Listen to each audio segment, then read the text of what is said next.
آج ہم بات کر رہے ہیں پاکستان کی، ایک ایسی قوم جو اس وقت کئی طرح کے دباؤ کا سامنا کر رہی ہے۔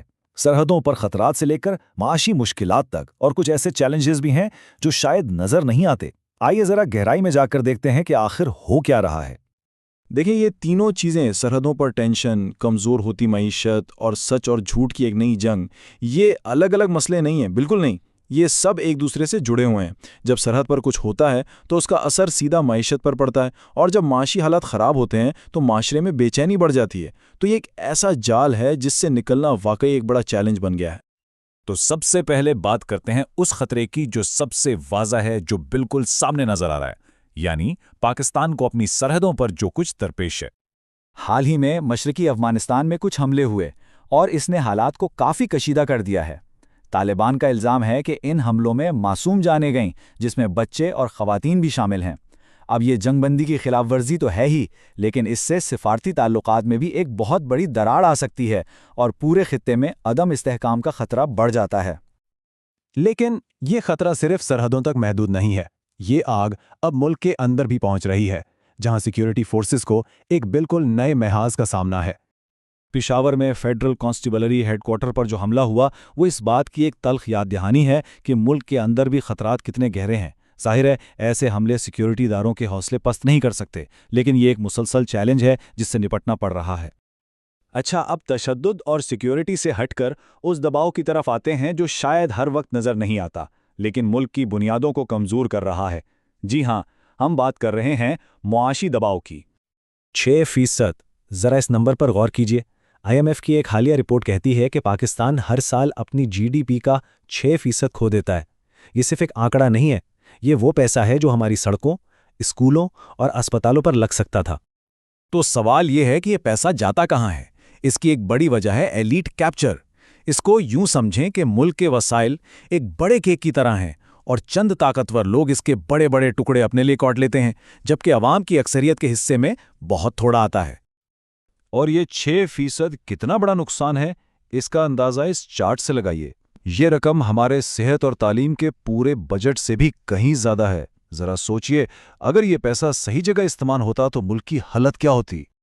جب لوگوں کا معاشی نظام پر سے اعتماد کم ہوتا ہے تو وہ کیا کرتے ہیں؟ وہ بینکوں پر بھروسہ کرنے کے بجائے پیسہ نقد اپنے پاس رکھتے ہیں، یا پھر سونا خرید کر محفوظ کر لیتے ہیں۔ آج کل پاکستان میں یہی ہو رہا ہے۔ کیش کی گردش اور سونے کی قیمتیں آسمان سے باتیں کر رہی ہیں، اور یہ معاشی بے یقینی کی ایک بہت بڑی نشانی ہے۔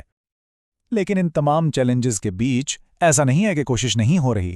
پاکستان استحکام کی تلاش میں کچھ نئے اور دلچسپ قدم بھی اٹھا رہا ہے۔ تو پھر سوال یہ ہے کہ استحکام کا راستہ ملے گا کہاں سے؟ اس کا جواب شاید پاکستان کی بدلتی ہوئی حکمت عملیوں میں چھپا ہے۔ اب دیکھیے، ایران کے ساتھ بارٹر سسٹم ہو، روس کے ساتھ ٹیکنالوجی کی بات چیت، یا پھر آذربائیجان سے سرمایہ کاری کی امید، یہ سب الگ الگ خبریں نہیں ہیں، یہ ایک بڑی تصویر کا حصہ ہیں۔ پاکستان اب صرف چند ممالک پر انحصار کرنے کے بجائے اپنے آپشنز بڑھا رہا ہے، نئے شراکت دار ڈھونڈ رہا ہے تاکہ معیشت کو ایک مضبوط سہارا مل سکے۔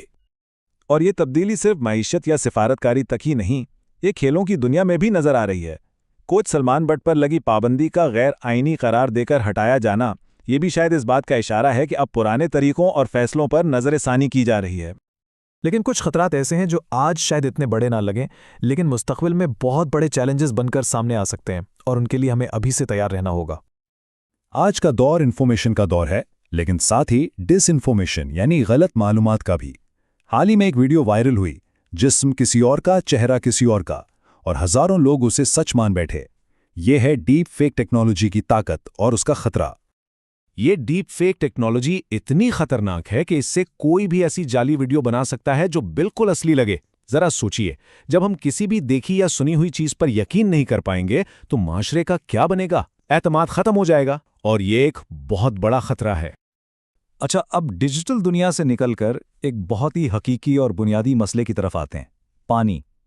ایک اندازے کے مطابق 2050 تک پاکستان کو مزید 60 ملین ایکڑ فٹ پانی کی ضرورت ہوگی۔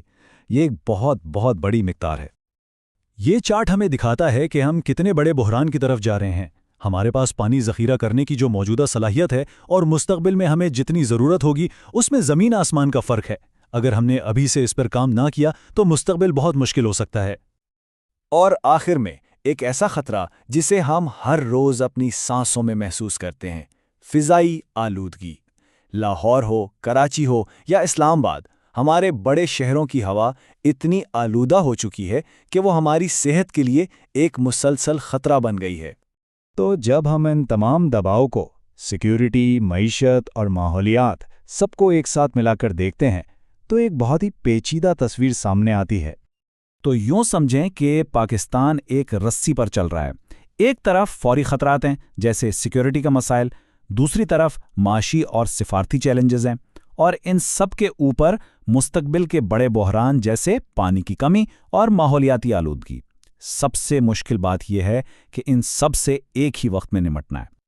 تو آخری اور سب سے بڑا سوال یہی ہے کہ اندرونی اور بیرونی دباؤ کے اس طوفان میں پاکستان آخر کون سا راستہ چنے گا، کیونکہ اسی انتخاب پر اس ملک کے مستقبل کا انحصار ہے۔